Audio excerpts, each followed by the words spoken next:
In an analog system, signals are represented and processed through continuous values that can take on any value within a given range of intervals. A digital system is characterized by the fact that signals are coded with discrete values and processed in a numerical format by an electronic processor. A digital ultrasonic flaw detector is therefore a true processing system able to offer the full range of functions of an analog device, as well as several advanced functions that analog devices normally do not feature. Architecture of a digital system. A digital system consists of a set of hardware and software components that can acquire signals and data, input, encoding them in digital form, store and process data, and return the results in appropriate alphanumeric and graphical representations, output. The ability to process signals in digital form, and to store the data collected and processed, considerably extends the capabilities of digital equipment, allowing functions such as storing data, echograms, for offline processing, analysis and comparisons, construction and storage of curves and reference values, DAC and average curves, storing different configuration parameters, representing the results, echograms, in different formats, storing and archiving results. The characteristics of a digital device depend mainly on its processing power. This provides a performance boost that goes hand in hand with the technological evolution of microprocessing and computer systems. The basic architecture, the set of basic units that make up the system, is similar to that of a typical computer system, and consists of the following elements. Microprocessor, the central processing unit, CPU, of the system, is able to interpret and execute instructions of properly coded programs, carrying out all device management and data processing operations, making the results available in output. Memory, a physical device in which data and programs can be stored. Input-output peripherals, input and output devices through which the system receives data, and transmits processing results as output. Bus, a channel of communication between different devices, consisting of data lines through which all system information travels. It is managed directly by the CPU and allows different devices to be connected, memory, CPU, peripherals, etc.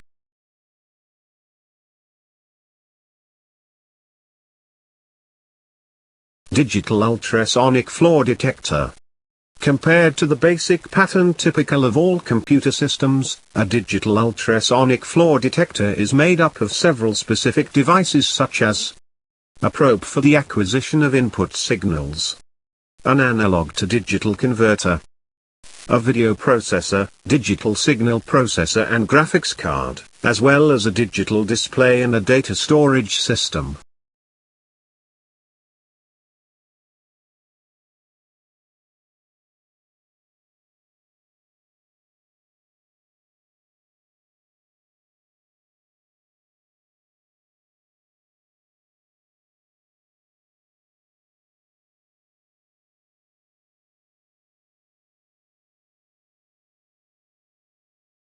Comparing the block diagram of an ultrasonic digital device to an analog device reveals the main similarities and differences between the two systems.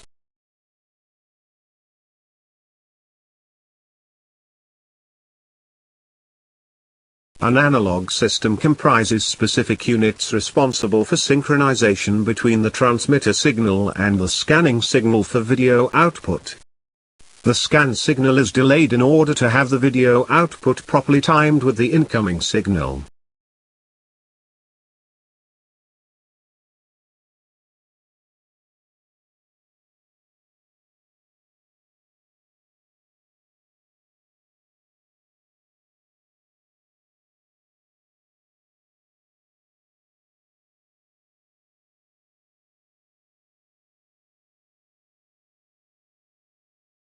In a digital flaw detector, the microprocessor is responsible for activating the transmitter for emission of the transducer excitation signal.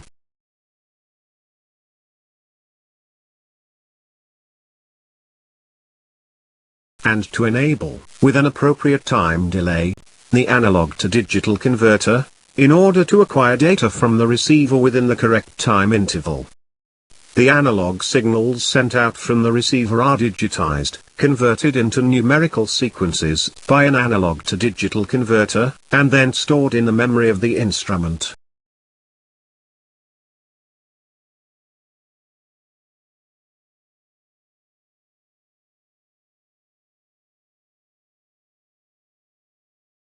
After storing the digitized signals, the processor enables them to be processed by the specialized component of the signal processor, digital signal processing, DSP. The signals can then be subjected to different types of processing without the need to operate in real time with the acquisition phase, as in the case of analog devices.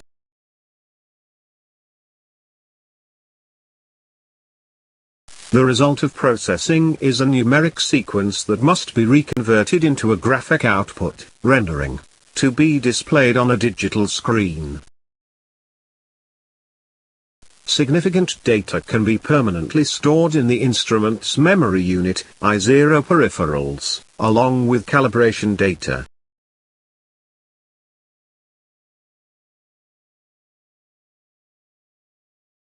Components of digital equipment. In a digital ultrasonic device, the microprocessor is the element that coordinates the activity of all other system components, starting from data acquisition, processing and outputting results. The following is a more detailed explanation of how each of the instrument units performs its specific task.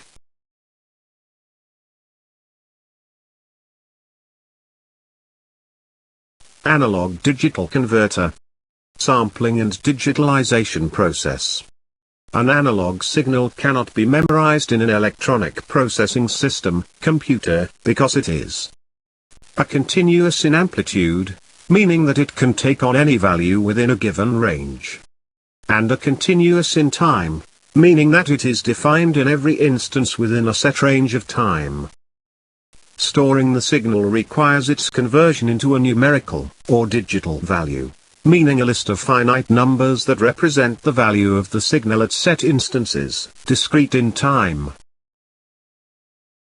The numbers in the list must also be represented in binary format in order to be processed, as this is the only format that digital instruments are able to process.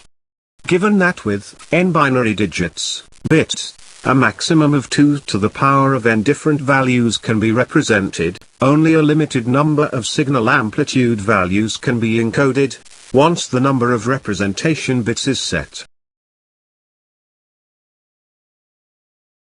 Sampling rate. The transformation of an analog signal into a digital value requires the following operations. Quantization, discretion of amplitude, and binary encoding of the sampled values, operations performed by the converter circuit. Quantization, discretion of amplitude, and binary encoding of the sampled values, operations performed by the converter circuit. The main parameters that control the entire signal digitalization process are: sampling rate, indicates the number of times per second that the analog signal is read. In practice, it sets the time interval between two consecutive readings by the sampler. Converter resolution, defines the number of discrete levels that the converter is able to recognize and represent. The sampling rate is the parameter that controls how much information is lost in digitizing analog signals, echoes. The theoretical limit is set by the Nyquist theorem, which states that the sampling rate must be at least double that of the signal to be digitized. In other words, the sampling period should not exceed half the signal period. In practice, to prevent excessive loss of information from resulting in the distortion of signals, a phenomenon known as aliasing, it is appropriate for the sampling frequency to be at least 3 to 5 times the working frequency of the probe. It should be noted that increasing the frequency also increases the volume of data to be captured and stored. Therefore, instrumentation is required with adequate performance to process and manage the entire bundle of data produced without slowing down the operating speed.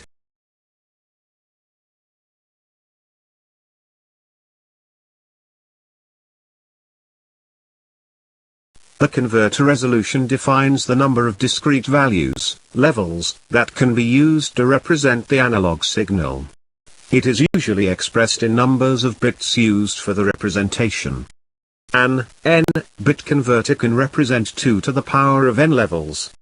For example, 4 bits yield 16 levels represented, 8 bits yield 256 levels, 12 bits have 4096 levels. The example illustrates a working principle scheme of a 4-bit converter, 16 levels.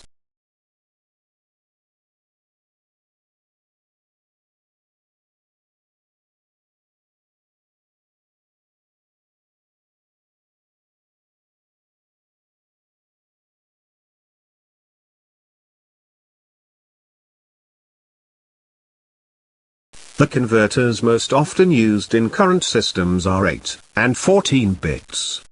8-bit converters, 128 levels positive and negative, are the fastest and therefore most suitable to operate at high emission rates, such as in the TOF technique.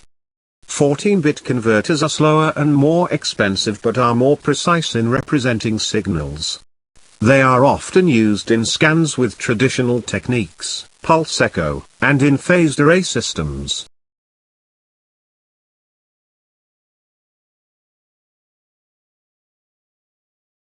The digital signal processor is a component of the digital system that handles rapid execution of arithmetic operations and processes the digital signal.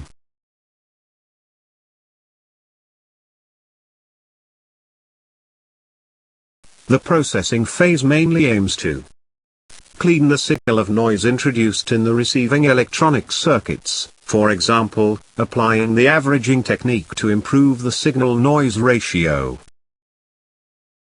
Correct the signal form distortions, aliasing, introduced during digitization, which could be interpreted as additional noise components. Mediate output signals to generate a significant representation of data, bearing in mind that the acquisition rate may be much higher than the display rate. Extract the base signal parameters, such as peak position and relative amplitude. Averaging technique. Averaging is a technique used in situations where the signal-to-noise ratio makes it difficult to identify the echoes of interest. The technique is to average a series of signals obtained at different times from the same position of the probe. In processing the average, the echoes of the defect are added coherently, having uniform patterns at constant values, while the noise component, which varies randomly from positive to negative values, tends to cancel itself. With this technique, the signal-to-noise ratio increases with the number, n, of signals averaged by a factor equal to the square root of n. In this example is n equal 4. Graphic rendering. Processing results are given in digital format, that must be reconverted into graphic format, rendering, to be displayed on the instrument screen. The graphic output can be a simple representation of the signal, type A scan, until a map is obtained with the indications of the defects, type C scan at the side, obtained through a phased array scan. To compose the map, the instrument relates the amplitude data obtained through signal analysis with transducer position values upon reception, determined from the encoder or position indicator. The indications of the defects found can also be assessed automatically on the basis of calibration and configuration data.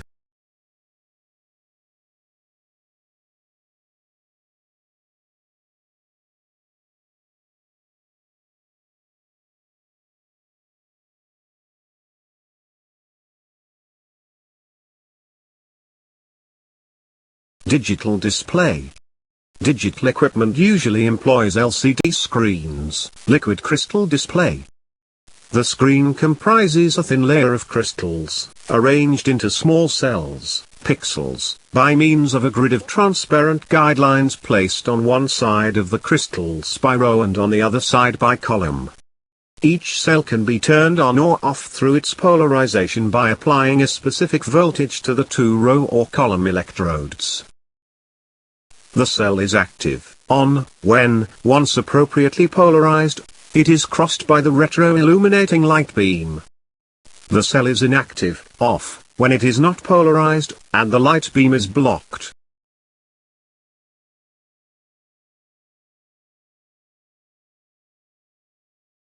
Passive matrix screens.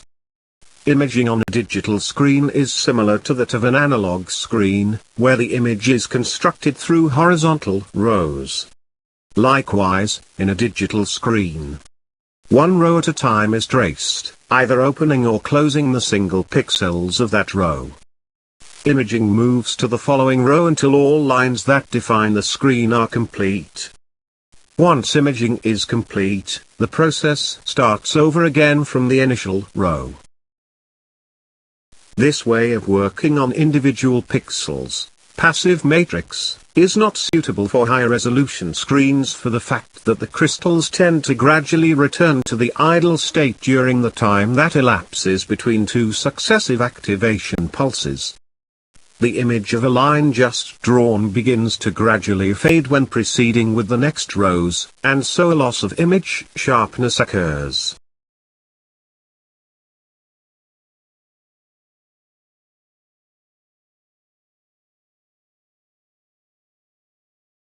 Active matrix screens.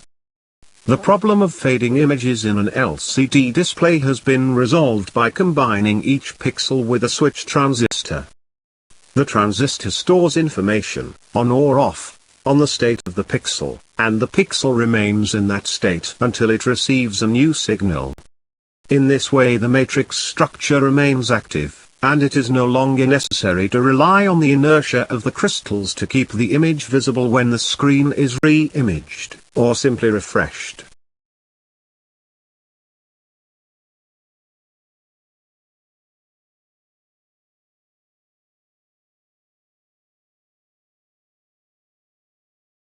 The transistors are made with a thin layer of semiconductor material deposited directly onto the inner surface of one of the two glass plates that host the crystals.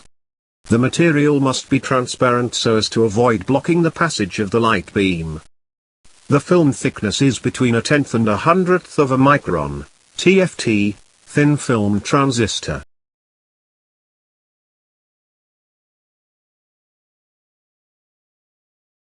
Features of digital equipment. Data storage. The significant results of the inspection are stored as oscillograms in the permanent memory of the instrument, together with the calibration settings, calibration parameters. An oscillogram, or calibration, residing in the storage memory can be recalled on screen at any time, or used to recalibrate the instrument in an automatic and stable fashion. Deleted when no longer useful, in order to free space to store other data.